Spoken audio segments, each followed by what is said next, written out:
Leader Ortt, thank you so much for coming back. I appreciate it. Good to see you, Dan. Happy New Year to you and your viewers. To you as well. So the governor gave her State of the State speech on Tuesday. I'm wondering what stood out to you.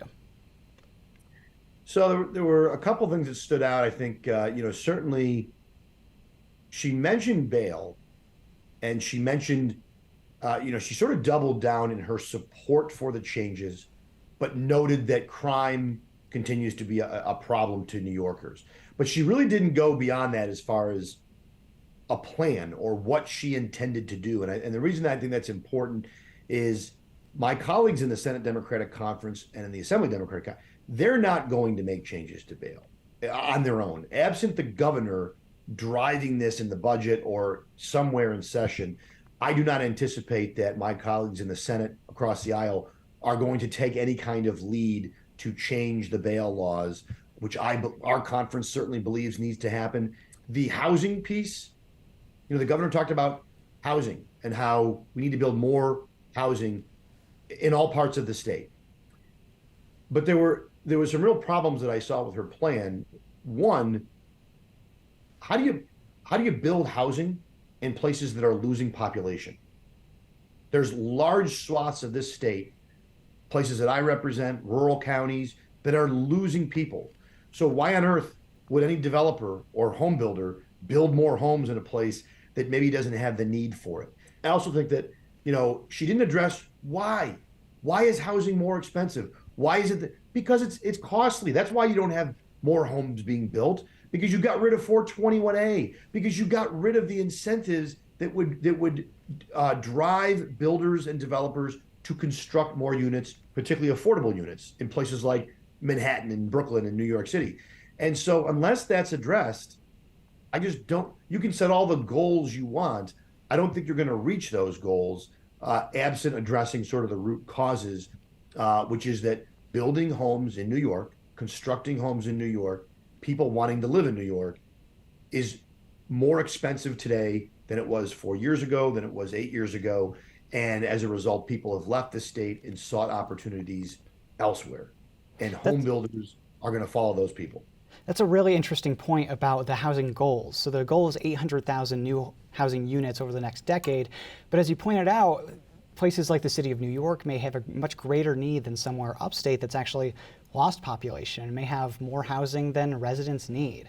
There's also this part of it that her plan, as we understand it right now at least, would allow some municipalities to override local zoning laws if they're having trouble meeting their housing goals. I know that's been a problem in the past. What do you think about that part of her proposal? I think she's going to face serious pushback. This is just, and this is a big issue for me more in a philosophical way. So this is the latest move by Albany to basically eradicate home rule. New York State is a home rule state and always has been. And Albany in recent years, mostly driven by people out of New York City, has decided that we're not going to recognize local zoning. We're not going to recognize basically local laws passed by local elected bodies because we don't think that's the right thing. And by we, that means usually somebody from Manhattan or somebody from Brooklyn or somebody from the Bronx. And I just think it is offensive to me as a upstate leader, but I think it should be mostly offensive to any local town board member, county executive, board of appeals member, zoning board member. And that is sort of the frustrating piece. And as the governor being from Western New York, having been a town board member, a county clerk, I'm surprised that she would go down this path because she, more than maybe anybody, knows the importance of local governing leaders making those decisions.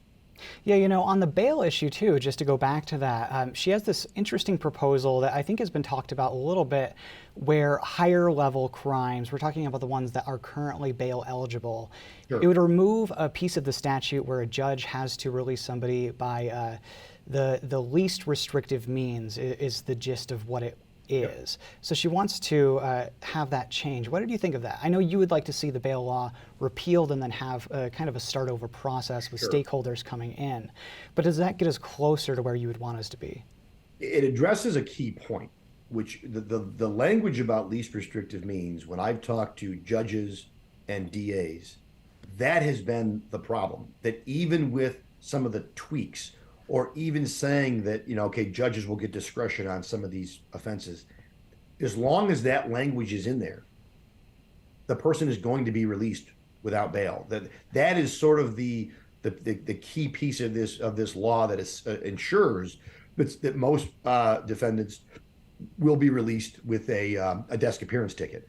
I think that's an important part, a hugely important part. I don't want to undersell that, but obviously we would like to see more. I do think there a dangerousness standard in there, meaning allowing judges to say this person has been, arrested 4 times in the last month, or based on the offense, the charge, domestic violence or what have you.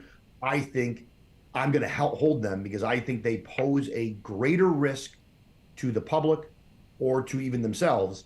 But again, the legislature, that my colleagues across the aisle, there was no applause when she talked about bail.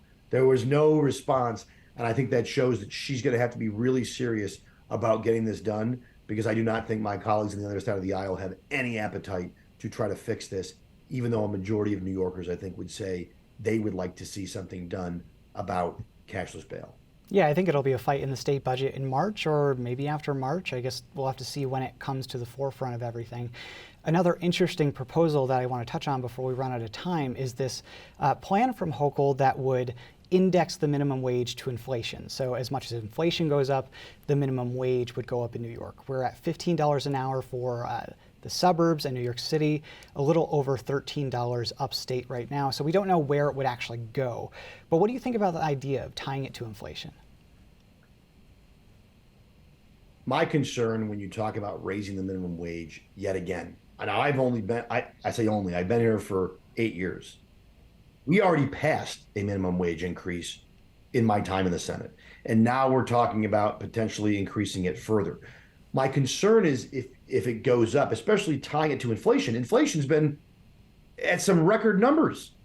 Yeah. So you could have minimum wage jump considerably if it's tied to this. And we know what that does. It causes compression. It causes other things to go up, like basic goods and services.